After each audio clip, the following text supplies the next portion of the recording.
Samsung has just announced the Galaxy A80, their first smartphone ever to have a full-screen Super AMOLED Infinity display. There's no notch, there is no punch hole, the front is pretty much all screen, and there's actually quite a few new features that Samsung has debuted in this phone right here, but to me the most exciting thing is this camera. Let's find out why. So the A80 has a triple camera setup, which is cool in itself, but it's nothing we haven't ever seen before. You've got a 3D depth sensor, a 48 megapixel main camera, and then the ultrawide on the far right. And aside from not having a telephoto lens here, it's kind of similar to the setup we've seen on the Galaxy S10. You can seamlessly transition between the main camera and the ultrawide depending on how much you want to capture, and this new animation they've added makes that transition a little less abrupt. And what I was impressed by is that, like its more expensive cousin, it does have most of the same camera features like 4K video recording, slow motion, as well as super slow motion. It's even got the same super steady video at 1080p that the S10 phones do, although I would say this is not as good as the stabilization on the P30 Pro, generally speaking. Now, because we've also got that 3D depth sensor, it does open up a few new possibilities, like being able to use augmented reality to measure objects in real time. But before we can fully get to that, this camera flips around. When you flip to the front camera, the entire camera module rises and then turns. And yeah, sure, that in itself is pretty cool, but the implication is much more important, and it's actually something I've been asking for on a phone for a long time. It means you can take selfies with the main camera on this device, and the quality looks amazing. It means you can take them with the full ultrawide, the same ultrawide you would use to take your rear landscape photos. And it also means you can take good quality live focus selfies with nice blurred backgrounds and crisp defined edges. And whilst it's not yet time to throw your DSLR out the door, this phone can also do live focus video, and it's better than I thought it would be. It takes advantage of that depth sensor to calculate in real time what is foreground and what is background. It only works in 1080p as opposed to standard selfie video which you can shoot in full 4K. So that still makes this one of the first phones in the world that can do that. Oh yeah, and if you are one of the 5 people that actually use these AR stickers, they do work pretty well here. Alright, there is one thing that worries me a little bit about this phone. When you open up that camera module, aside from having just lots of moving parts in one go, you've also got the fact that there are 2 stages to the movement of that camera rotation. It's not one continuous smooth movement, and so that does make me think that there's potential over time for this to start to go wrong a little bit, but we'll have to wait and see.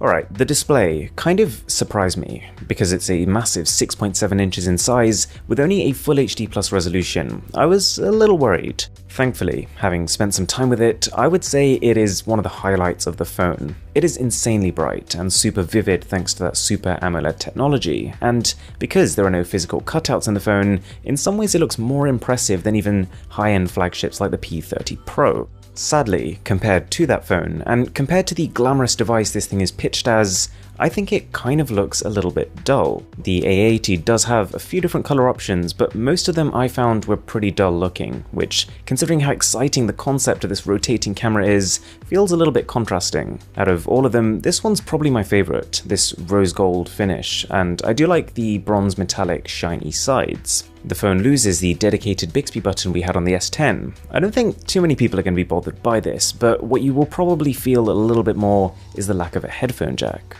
Alright, when it comes to the software, I don't think people are going to have much room to complain here. It's running Samsung's One UI skin based on Android 9 Pie, and I like the way it looks. I like the simple aesthetic, I like the way it's animated, and I like the speed, and compared to the experience on the S10, nothing feels substantially different here, and that's a good thing. There's also a little bit more going on behind the screen in this phone. You've got an in-display fingerprint scanner in the bottom half, and then in the top half, instead of a traditional earpiece, you've got a speaker underneath the screen. For me personally, one of the most important pillars of a smartphone is good battery life. It's so freeing to have a phone where you can almost forget about the need to charge it during the day, and it's looking like this phone will fall into that category. It's got a 3700 mAh capacity. Not amazing, but also decent, considering that this sliding mechanism probably takes up a fair bit of space inside the phone. The fact that the resolution is a little lower than top-tier flagships, and the fact that it's running on the Snapdragon 730 chip instead of maybe an 855 will also help boost this battery a little bit.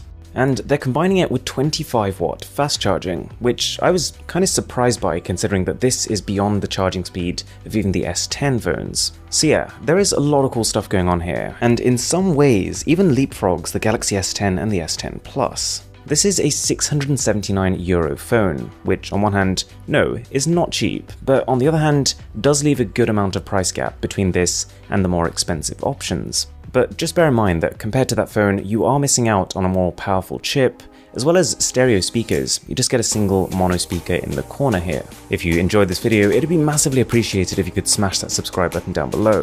Ton more cool stuff coming. My name is Aaron, this is Mr. Who's the Boss, and I'll catch you in the next one.